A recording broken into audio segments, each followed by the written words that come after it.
নমো নমো ভগবন্ত অনাদি অনন্ত সন্ত নিত্য নিৰঞ্জন নিৰাকাৰ সততই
সদা আপোনালোকক সকলোকে নমস্কাৰ।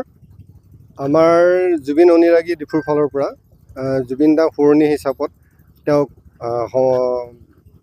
শ্ৰদ্ধাঞ্জলি হিচাপত আমাৰ ইয়াত আয়োজন কৰা হৈছিলে।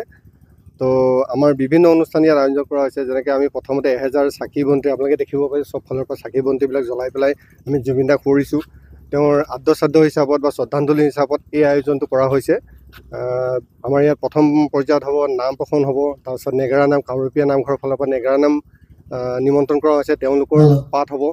তাৰোপৰি আমাৰ ডিফুৰ যিমানখিনি জুবিন অনুৰাগী বুলি ক'ম নে জুবিনক ভাল পোৱা বুলিয়ে ক'ম নাজানো, কিন্তু সকলোৱে আহি পেলাই নিজৰ মন শ্ৰদ্ধাৰে যিখিনি আমাক সহায় সহযোগিতা আগবঢ়াইছে সেইখিনি গোটেইখিনি কামৰ বাবে তেওঁলোক সকলো লোকে আমাক ধন্যবাদ জ্ঞাপন কৰিছোঁ। তেনেকুৱা ধৰণে আমিও শুনা পাইছোঁ। আমাৰ কথা হ'ল জুবিন দা যেনেকুৱাকৈ আমাৰ মাজত চবৰে প্ৰিয়, তেওঁৰ ন্যায়পদ আমি সকলোৱে বিচাৰোঁ। যদি কেনেবাকৈ হ'লেও মৃত্যুবৰণ কৰিছে বা কোনোবাই মাৰিছেও সঠিক তদন্ত হ'ব লাগে আৰু দোষী সাব্যস্ত শাস্তি পাব লাগে, সেয়া আমাৰ আশা আৰু আমাৰ তৰফৰ পৰা। আমাৰ মতামত মানে কি, আমি শুনাটো আমি তেনেকৈ পাই আছোঁ, যদি জুবিন দাক কোনোবাই মাৰিছে বা মৃত্যু কৰাৰ তেওঁলোকে পৰিকল্পনা কৰিছে, দোষীক কঠোৰতম কঠোৰ শাস্তি পোৱাটো আমি বিচাৰোঁ। মানে যে আমি জুবিন অনুৰাগী, আমি জুবিনক ভাল পাওঁ, আমি যিমানখিনি মানুহে চবেই বিচাৰে জুবিনক ন্যায় পাব লাগে আমাৰ ফালৰ পৰা। আমি তেনেকৈ নাভাবোঁ। আমাৰ কথা হ'ল কি, জুবিন দাৰ যিখিনি ন্যায় পাব লাগে, যিখিনি আমাৰ পুলিচ প্ৰশাসনে যিখিনি কৰি আছে তেওঁলোকে সঠিকভাৱে তদন্ত কৰিব, সেয়া আমাৰ আশা। আৰু জুবিন দাই ন্যায় পাব বুলি আমাৰ সৰ্বোচ্চ আশা। মানে চবৰ ভিতৰত আমি ভাবোঁ যে জুবিন দাক যেনেকৈ আমি ন্যায় দিবই লাগিব, যদি তেনেকুৱা হৈছে মানে।